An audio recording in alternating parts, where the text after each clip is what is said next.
Voici une bonne liste que j'ai compilée, inspirée par quelques personnes et ma propre contribution, et j'aimerais la partager avec vous.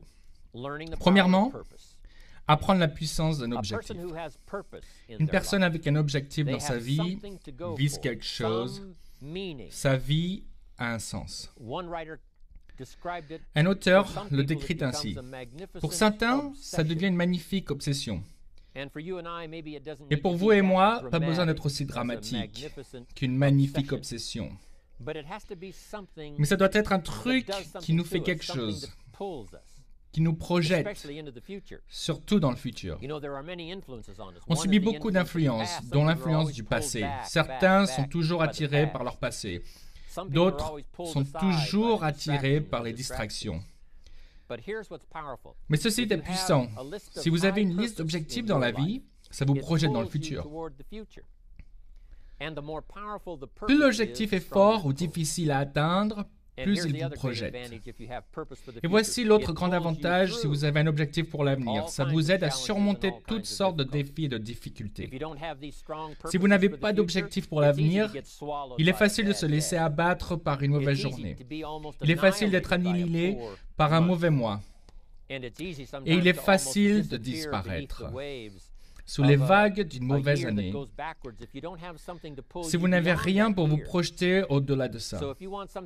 Alors, si vous voulez quelque chose pour vous aider à relever les défis et toutes les difficultés qui peuvent vous entraver, il faut se projeter au-delà d'aujourd'hui, de la semaine prochaine, du mois prochain, de l'année prochaine, et se projeter vers le futur. Et plus c'est clair, plus ça vous projette. Plus c'est dynamique, plus ça affecte votre vie, votre esprit, votre cœur, votre âme. Ça stimule aussi l'imagination. Votre esprit travaille pour atteindre ce but. Et si votre esprit et votre cœur travaillent, et si vous avez de bonnes idées, il n'y a rien que vous ne puissiez faire. Alors, c'est un des grands pouvoirs qui fait de vous une variable, et c'est d'avoir un objectif. Voici le suivant, la confiance en soi. D'où vient la confiance en soi? Voici le meilleur conseil que je peux vous donner là-dessus. Ne pas négliger premièrement les petites disciplines quotidiennes. La confiance en soi vient du fait de se sentir bien. Et une des meilleures façons de se sentir bien, c'est de savoir à la fin de la journée que vous avez tout donné. Vous avez fait de votre mieux. Si vous avez organisé un meeting, vous l'avez fait de votre mieux. Si vous avez prospecté par téléphone, vous l'avez fait du mieux que vous le pouviez. Si vous avez écrit une lettre, elle n'était pas anodine, c'était votre meilleur. À la fin de ce genre de journée, quand vous êtes satisfait de vous, la confiance en soi augmente. Vous savez que si la journée a été bonne, la suivante peut l'être aussi. Et ces jours deviennent des semaines, les semaines des mois, et les mois une année efficace. La confiance en soi vient de l'absence de négligence. Si vous ne négligez pas de faire les petites disciplines quotidiennes, voilà d'où vient la confiance en soi. Une partie de notre équilibre vient de la confiance en soi. Je sais que je vais être en bonne santé. Je prends les produits Herbalife. Je mange une pomme par jour. Je marche. Je fais du footing. À la fin de la journée, quand vous avez tout donné et tout fait, la confiance en soi augmente. Cette confiance affecte votre santé, votre futur, votre mental. Alors c'est vrai, un des grands pouvoirs est la confiance en soi. La confiance en soi implique de faire tout ce qu'il faut réussir. Certains diront, je le ferai pendant un moment et je verrai ce qui se passera. Je vais essayer une ou deux choses, si ça ne fonctionne pas, j'arrête. On sait que ce genre de personne n'a pas beaucoup d'avenir. Mais si vous êtes prêt à faire tout ce qu'il faut, si je dois apprendre des trucs, je les apprendrai. Si je dois apprendre 5 ou 6 trucs, je les apprendrai tous. Si je dois suivre un cours supplémentaire, je le suivrai. Si je dois lire des livres, je les lirai. Si je dois consulter des gens qui en savent plus que moi, je le ferai. Tout ce qu'il faut, je le ferai. On commence alors à développer une incroyable confiance en soi. La confiance vient aussi quand on peut passer outre des circonstances, passer outre des événements. des petites contrariétés, le découragement qui coulerait le bateau de n'importe qui sauf vous et qui en pousserait à rentrer plus tôt alors que vous restez. Cette volonté à surmonter toutes les circonstances, que les défis soient petits ou gros, si vous faites ça, ce genre de pouvoir fonctionnera pour vous. Et en vous, cette variable fera la différence. Le troisième sur ma liste est l'enthousiasme. Et voici ce que j'ai écrit sur l'enthousiasme. L'enthousiasme qui est puissant est surtout l'enthousiasme qui est à 90% interne et 10% externe. On sait tous ce qu'est l'enthousiasme. Quand quelqu'un nous laisse voir son enthousiasme 90% externe et seulement 10% interne. Mais l'enthousiasme qui affecte les gens n'est pas que du bruit, mais un enthousiasme profond qui vient de l'intérieur, créé par la confiance en soi, créé par le fait d'avoir un objectif, créé par une réelle volonté d'aider les autres, ce genre d'enthousiasme. Savoir que vous allez réussir, que vous affecterez les autres, que vous aurez des témoignages venant de toutes les directions, ce genre d'enthousiasme. Une grande part est silencieuse, une grande part est muette, et les 10% qu'on entend nous parlent. Les gens appellent ça véritable enthousiasme parce qu'ils savent que ce que vous dites dans votre enthousiasme n'est qu'une infime partie de l'iceberg d'enthousiasme en vous, qui vous motive vraiment à faire de votre mieux. Ensuite, sur ma liste, pour vous aider à devenir une puissante variable, se trouve l'expertise. Vouloir exceller dans tous les domaines et ne jamais se contenter de moins qu'une performance extraordinaire. Si vous êtes prêt à être le meilleur dans votre domaine, si vous êtes prêt à exiger l'excellence de vous-même pour être aussi bon que vous puissiez l'être. Dans la formation, faites de votre mieux. Dans les ateliers, faites de votre mieux. Développez les techniques pour utiliser votre personnalité, développez les techniques de langage, les techniques d'influence, les techniques d'organisation. Si vous êtes prêt à être un expert dans toutes les techniques, Herbalife peut vous aider à vous approprier ces techniques. Et non seulement bien gagner votre vie, gagner beaucoup d'argent, mais si vous le désirez et si c'est votre objectif, de peut-être faire fortune. L'expertise, l'excellence dans les techniques. Voici le suivant sur ma liste. Des puissantes contributions pour vous, la variable. Et c'est la préparation. D'être bien préparé. Et la préparation, bien sûr, implique plein d'autres choses. Une grosse partie de notre vie est passée à se préparer. Quand on entre en CP, on se prépare pour l'élémentaire. Après avoir fini l'élémentaire, on nous prépare pour le collège. Parfois, ça semble terriblement long. Et on dirait que l'heure ne viendra jamais. Quand on pourra enfin offrir la performance qu'on souhaite. Mais se préparer prend du temps avant d'être prêt. Et les décisions qu'on prend pendant la préparation sont les décisions d'une vie. Se préparer à passer une bonne journée, c'est cette préparation peut-être la nuit précédente ou quelques jours avant celui où on va finalement finaliser son projet. Se préparer pour un meeting veut dire qu'on l'a pris au sérieux. Se préparer pour un atelier veut dire qu'on le prend au sérieux. Vous voulez bien contribuer. Ce type de préparation est importante. Mais la préparation vitale est de vous préparer à réussir. La vie ne veut pas gâcher la réussite de celui qui ne s'y est pas préparé. La vie dit, pourquoi gaspiller une fortune pour cette personne? Elle n'est pas prête à s'en servir. Elle n'est pas prête à l'utiliser sagement. Si une fortune était octroyée à cette personne mal préparée, elle serait probablement gâchée.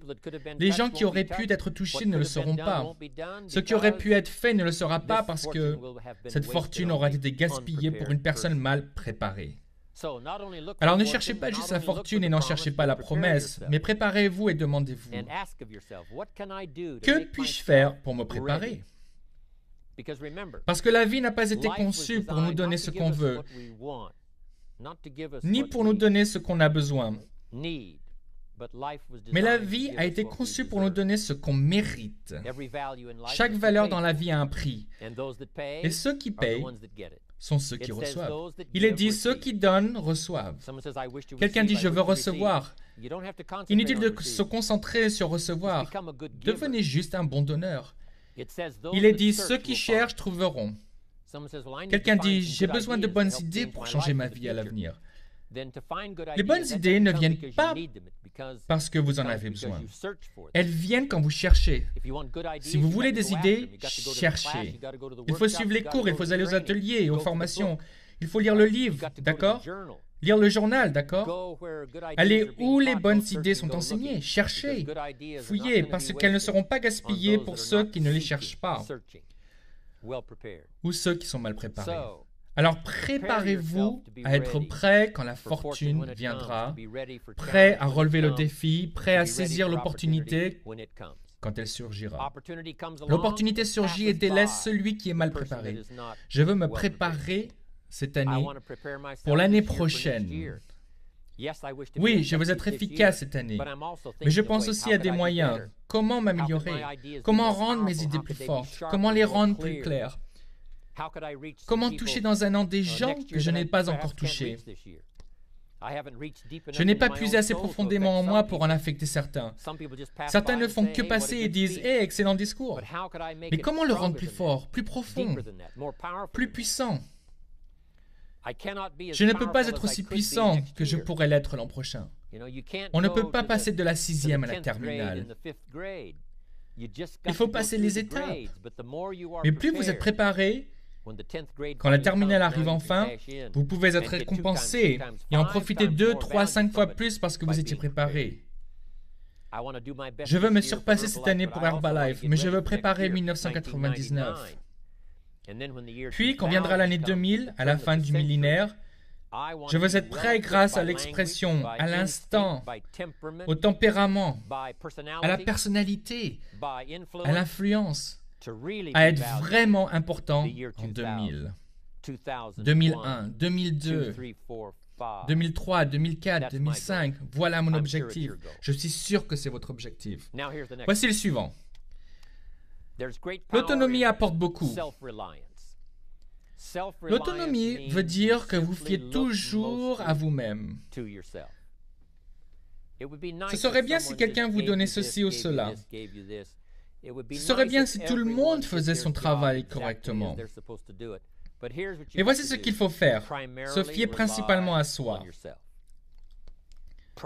Dire principalement, je suis responsable et j'apprendrai ce qu'il faut pour aider les autres à apprendre. Si j'ai besoin de personnel pour bâtir mon organisation, d'accord. Mais je dois être le dernier rempart, celui auquel on peut se fier, pour que si ça, ceci ou cela est raté, je peux pallier, combler la lacune, faire la besogne. Il faut le faire au meeting, il faut le faire en formation, il faut le faire en cours avec quelques personnes. Ce que quelqu'un aurait pu rater, on est là pour l'en informer. L'autonomie, apprendre personnellement à ne se fier qu'à soi-même pour pouvoir faire ceci. Ne jamais se plaindre ni s'expliquer. Voici le prochain pouvoir, il s'agit de l'image. Il y a plusieurs facettes à l'image. L'image que les autres voient. L'image que vous donnez aux autres. Et c'est très important la perception des autres. Si on ne vous voit pas en leader, on ne vous écoutera probablement pas. Si on ne pense pas que vous avez le contrôle, vous n'aurez probablement pas leur confiance. Si on pense que vous ne savez pas où vous allez, l'objectif que vous visez, on ne vous suivra probablement pas. Mais si les gens vous voient, si vous avez l'image de quelqu'un aux commandes qui a le contrôle de votre vie, votre futur, votre destin, le contrôle de la situation, si les gens voient ça, cette image est très forte. Ça aide à gagner la partie et ça attire les autres. Les gens veulent être autour de personnes qui ont le contrôle, qui sont puissants, mais qui savent comment utiliser leur puissance, influents, mais qui savent comment utiliser leur influence. Ce genre d'image est importante. Mais voici une image très importante et c'est l'image que vous donnez. Votre façon de vous habiller, votre façon de parler, votre façon de penser, votre capacité d'apprentissage. Tout ça, c'est une image importante que vous donnez de vous-même. Et si quelque chose doit être appris, vous pouvez l'apprendre. S'il y a un livre qui doit être maîtrisé, vous pouvez le maîtriser. Si une technique doit être apprise, vous pouvez l'apprendre maintenant. Ce type d'image qu'on donne, où on tente continuellement d'être au mieux, parce que l'un des endroits les plus importants où regarder est le futur. Oui, on peut se pencher sur le passé et regarder autour de soi, oui, mais l'endroit le plus important où regarder est dans le miroir. Mon apparence pour les autres, c'est important, mais l'apparence que je me renvoie est d'une ultime importance. Ce genre d'image qui vous donne confiance en vous et développe l'autonomie. En voici un autre. Dans ma liste plutôt courte. Le prochain mot est caractère. Devenir une personne avec des valeurs fortes, une personne avec des principes, une honnête personne, une personne qui mérite le respect. Ce type de caractère. Ça a pris du caractère quand Marc a mis en place ce système de marketing. Comment avoir un système intègre dans lequel les gens savent que si ceci arrive, il en découlera cela, et si cela va mal, voici comment l'arranger.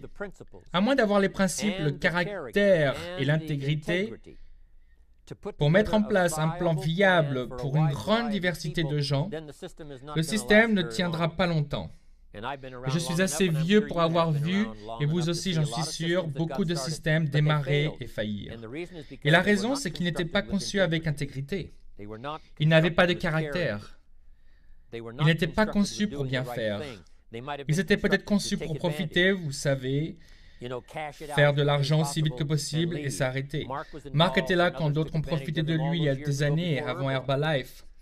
Quand on a profité de lui et qu'on n'a pas eu le caractère, les principes et le caractère pour rester, le caractère pour aller jusqu'au bout, le caractère pour faire ce qui doit être fait. Alors c'est important de développer le caractère en vous pour qu'on vous aperçoive comme étant honnête, juste, prêt à faire ce qui doit être fait, prêt à aider, mais toujours prêt à respecter la limite, jamais la dépasser. Une opportunité comme Herbalife de vente directe par réseau est si dynamique, si puissante, et rend la réussite si envisageable, que parfois les gens veulent accélérer le processus en coupant les coins, en négligeant de faire ce qui doit être fait. Tricher un peu ici, tricher un peu là, franchir la limite juste un peu, parce que ça ira plus vite, on en retirera les bénéfices plus vite. Inutile. Une entreprise Herbalife solide vous construira une réussite plus solide et pérenne. Qu'en essayant de couper les coins et de ne pas faire comme il faut, si on garde l'intégrité de marque à ses débuts et qu'on la perpétue, qu'on continue de bien faire pour le système de vente directe, pour le distributeur, qui est un client et qui s'en occupe, ce client appartient à ce distributeur. Ce genre d'intégrité dans le système de vente directe, le genre d'intégrité qu'on a entre nous tous, le genre de caractère qu'on a pour se fier les uns aux autres. Car voilà ce qu'on ne peut pas faire. On ne peut pas faire ça seul. Marc doit compter sur moi. Je dois compter sur Marc. On doit compter sur l'équipe du président. L'équipe du président doit compter sur le Chairman's Club pour ses conseils. On compte sur l'équipe des millionnaires, des tabulateurs, des World Team. On compte sur le distributeur. Le distributeur faisant passer le bon message aux clients potentiels. Le distributeur étant de bons conseils pour la nouvelle recrue, lui enseignant la méthode Herbalife, la bonne avec celle du caractère, d'une importance vitale. Développez et renforcez votre caractère. Maintenant, voici un autre. Ça s'appelle l'autodiscipline. L'autodiscipline, on a tous un problème avec ça. Parce que parfois, c'est facile, surtout si vous travaillez dur de votre mieux, c'est facile d'avoir parfois de se relâcher, de se laisser aller. Mais rappelez-vous, beaucoup de gens, surtout depuis que la société s'est développée à l'international, comptent sur ce qu'on fait. À la maison mère, ils doivent faire attention et être disciplinés. C'est facile pour la personne qui expédie les produits Herbalife de dire « Oh, eh bien, je l'enverrai demain » et de rentrer se coucher. Mais le distributeur qui attend le produit ne dort pas cette nuit-là, ou ne dort pas quand le produit n'arrive pas à temps. Mais si on a tous la discipline de dire « Je ferai du mieux que je peux », je ferai des erreurs, bien sûr, parce qu'on est tous humains. Mais j'essaierai de corriger ces erreurs et faire du mieux que je peux. Ce type d'autodiscipline qui permet de comprendre à quel point votre rôle est important dans l'ensemble. Venir travailler ici sur le plateau de HBN, il y a tellement de gens qui jouent un rôle. Et chaque rôle est nécessaire pour diffuser l'émission, la rendre viable, réelle et puissante. Quelques personnes en moins, et ce serait un désastre. Mais tous ensemble, ça fonctionne parfaitement. Chaque personne développe l'autodiscipline pour jouer un rôle, faire son travail. En voici un autre. Et c'est la puissance d'une performance extraordinaire. Et d'exiger de vous-même d'excellents résultats.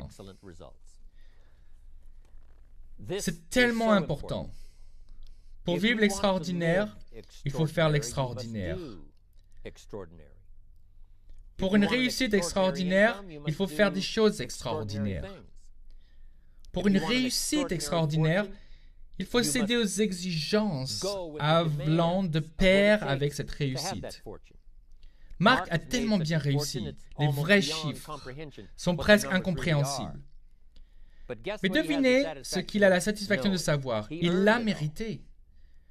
S'il avait été moyen dans ses performances, Herbalife ne serait pas toujours là 18 ans plus tard.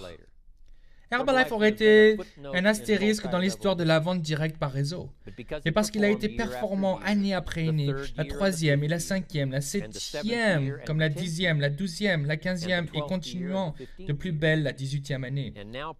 Je vous le dis, c'est ce qui en fait une réussite si viable. Pour Marc personnellement, bien sûr, parce qu'il a fait le boulot. Et si on exigeait tous de nous-mêmes ce genre de performance, il faut se l'exiger. Je ne peux pas vous le demander. Je peux vous inspirer. Je peux en partager le goût avec vous de ce que c'est de finalement réussir. Ça m'est arrivé, mais voici ce qu'il faut faire. Vous devez l'exiger de vous-même. La société n'exige pas que vous n'ayez pas de crise cardiaque.